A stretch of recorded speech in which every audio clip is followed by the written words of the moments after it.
Hello beautiful soul, welcome back to the channel. Today we are going to do another oracle card from the Ancient Stones Oracle deck from Rebecca Campbell. Now today's card, I'm not really sure what I want to pick, so I'm actually going to just ask Spirit to reveal to me what card will be used in our chat today. Help maybe me discuss something and reflect on that has been going on in my life. When is anything not going on in my life? I tell you, this week has been a hard one for my own spiritual journey and path. I've been tested to my limits, and I'm having to really ground, listen to my inner self, give myself grace, be with myself, forgive myself, truly reflect on the circumstances that have been going on in my life. Okay, so the card that's come up is the Holy Mountain, Soul Calling, Sacred Journey and Pilgrimage. Wow, and that's actually giving me chills. Yeah, that's really quite a powerful message today. Let me go so you can see it better.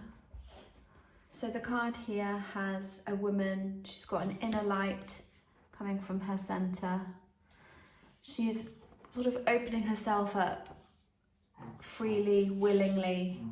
She's exposing herself and she's just letting the Holy Mountain sort of call to her. And this mountain has got an inner center that has some energy of some kind or some pulse that's drawing her closer. I mean, it could be a man, it doesn't have to be feminine in reality, it could just be feminine energy that we're working with. It doesn't have to be specific for the person. I'm just gonna have to let Monster out. The card just is speaking to me saying that even though we're on a spiritual journey and a pilgrimage, it is a pilgrimage. It's not something that you can instantly decide that you're there at the end destination. It is a journey. It is going one step, falling back down, coming up with obstacles, having people that get in your path that either want to sabotage you because they're jealous of your journey or your light, or even just base level things like a relationship that you have, a career that you have more money, whatever it is. People who aren't high vibrational and are working on their own stuff will always seek you out that have a higher vibration, or you seem like you've got it together, or you're emitting that light and that love. People who haven't got that, they are attracted to it because they want it to.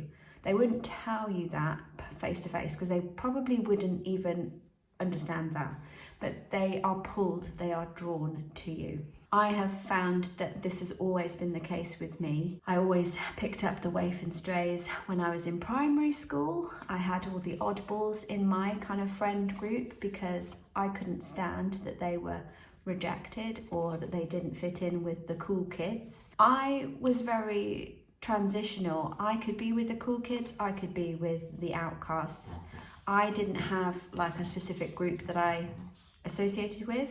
I just wanted to be everyone happy and equal together. I soon learned from a very young age that that was part of who I was. I was able to be with whoever and meet their needs. That is a blessing and a curse in itself, because being an empath, you see what other people need and you fit yourself to those needs. I've learned more not to do that because I've set my boundaries in place. But that doesn't mean to say that I don't still fall into that trap, because after all, I'm human and I'm learning on my path what best serves me and what doesn't. And just because I'm on a spiritual journey and I've learned these lessons throughout my life, I still have a long way to go. You know, it is a soul path. It's not a soul accomplishment where you know it all straight off and you just go from start to finish like a rocket and you reach your destination. It doesn't work like that. We are constantly refining our souls, refining our path, figuring out the expectations that our family put on us from being a young age, and actually identifying, is that who I am? Or do I need to break away from that and remold myself into the person that I know I am really? And maybe you don't even know. You've taken all this time to truly listen to your inner being and start on your path of discovery of who you are. You know, this person, they didn't end up here in front of this mountain all complete and able to take on life's challenges of what, present here. They've had a long journey before this moment even arises.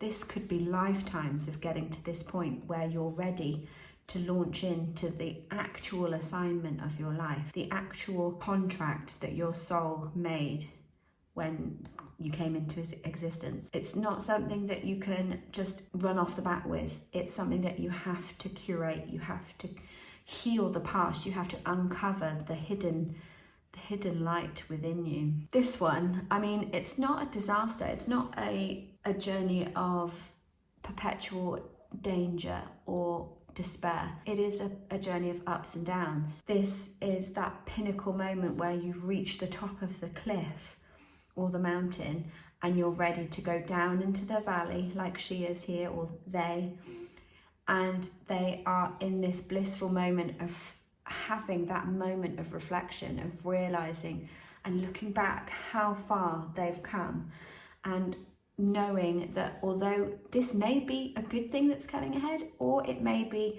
the next challenge, this card could signify either journey, whether it's a new challenge to go through, that this is actually going to be dangerous to go through, or that it's a moment of renewal and transformation by going through this doorway or this portal.